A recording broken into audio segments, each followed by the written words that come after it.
Hi, today is the first in our Career Fair Make Wave series for teens here at Wayne County Public Library. In addition to the fun programs we do like Geeks and Gamers and our live music nights, we also like to do programs that help inform teens about opportunities after high school, about careers, about all the things that they can do. The library has a lot of resources to help them educate themselves, including electronic databases, books, and career fair programs such as this. This is the first career fair program that we've done, but we hope to do lots more. And now we're going to talk to some of the representatives from our Goldsboro City Police Department, Fire Department, and Emergency Medical Services to help teens in Wayne County find out what they might need to study, what they might need to do to prepare for careers in those fields. Okay, we have Marissa and Brandon from the Goldsboro Police Department, and they're out here at our career fair to answer some questions about what a person who's interested in being a police officer would have to do. So what are the kind of things that someone who does want to be a police officer, what should they study in college, or what should they do to prepare for that career? Oh, that's an excellent question, Brandon.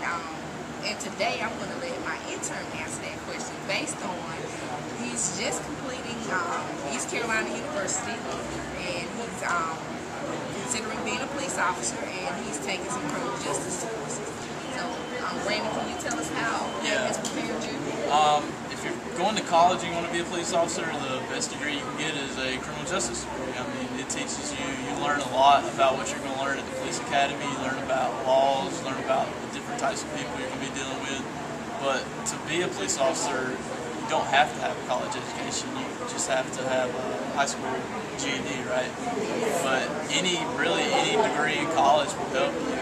Business classes will teach you how to manage people, which is part of policing. And psychology will teach you about how people act and why they act certain ways. And that'll also help you. If you're going to college and you're dead set on being a police officer, criminal justice is where you go. Is there any additional training other than a criminal justice degree or a high school diploma that someone needs to be a police officer? Yeah, to be one in North Carolina, you have to go through basic law enforcement training, which is offered at Wayne Community College and most colleges around North Carolina. Okay. That's how many weeks? It's about 16 weeks. 16 weeks, and you learn everything about policing. You learn everything from your firearms to your laws and about testifying in court and everything. So, and after that, you're certified to become a police officer. Okay. Now, everyone knows, of course, that police officers, they wear the uniform, they patrol in their cars or on foot around the community. What other kind of jobs are available in the police department? What other kind of responsibilities or positions could someone pursue in the police department? Well, we have our detectives. Those are the people that investigate the crimes, the major crimes, such as your rapes, your homicides. They work with the patrol division and assist with the crimes further to prepare for court. Then there's the crime prevention unit, which is what I am, a crime prevention officer, and I go around and educate the community on how to prevent themselves from being victims of crimes. Then we have the traffic unit, which everyone knows that they enforce our traffic laws, and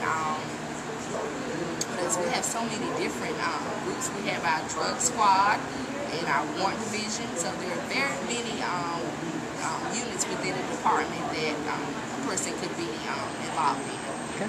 So in other words, no matter what someone's interested in, whether they're interested in actual physically protecting the community or investigating crimes or educating people or just playing with technology, there's probably a place for them in the police department. Yes, and above all, you have to have a heart for people. When you're working with the community, and that golden rule that you learned early, treat everybody the way that you would want to be treated, still stands true whenever you're a police officer. Okay. Well, I thank you both for your time. I thank you for coming out, and will generate some interest, I'm sure, in the police department and police officer as a career. So, again, thanks.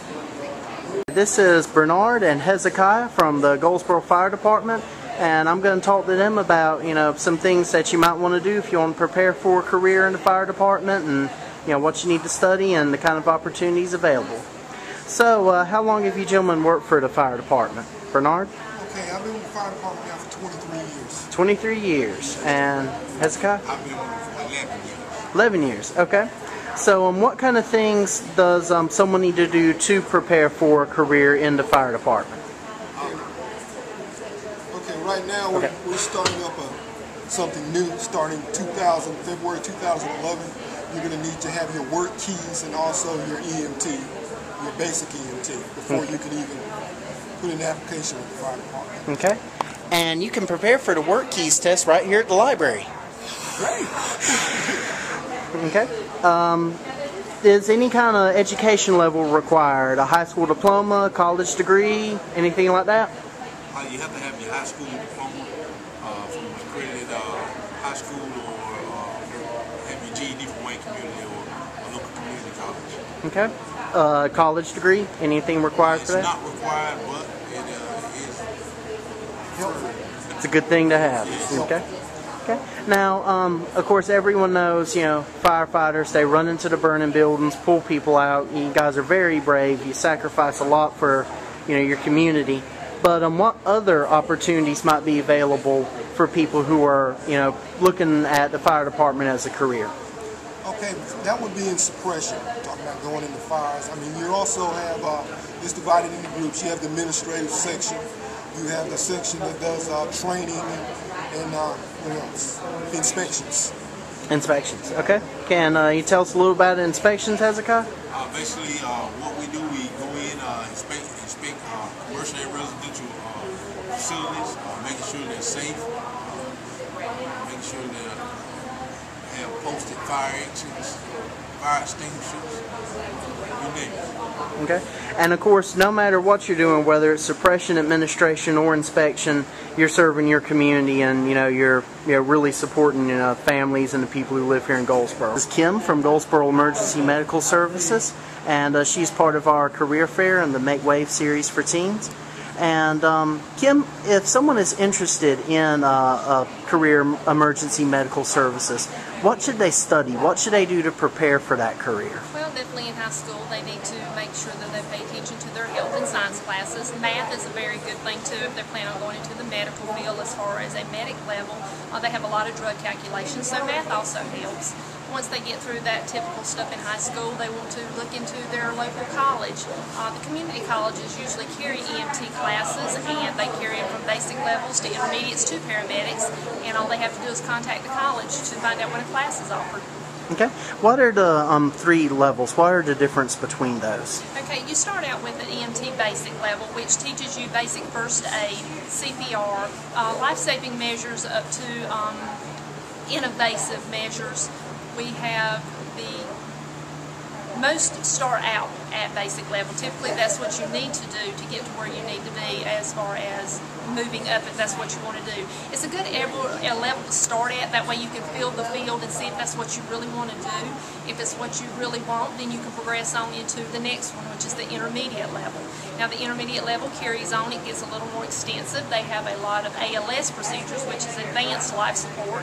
They learn how to intubate patients, which means they can breathe for the patients. They have a lot of more drugs that they can administer to help care for patients, and they typically are just setting themselves up to see if they want to move up into the medic field.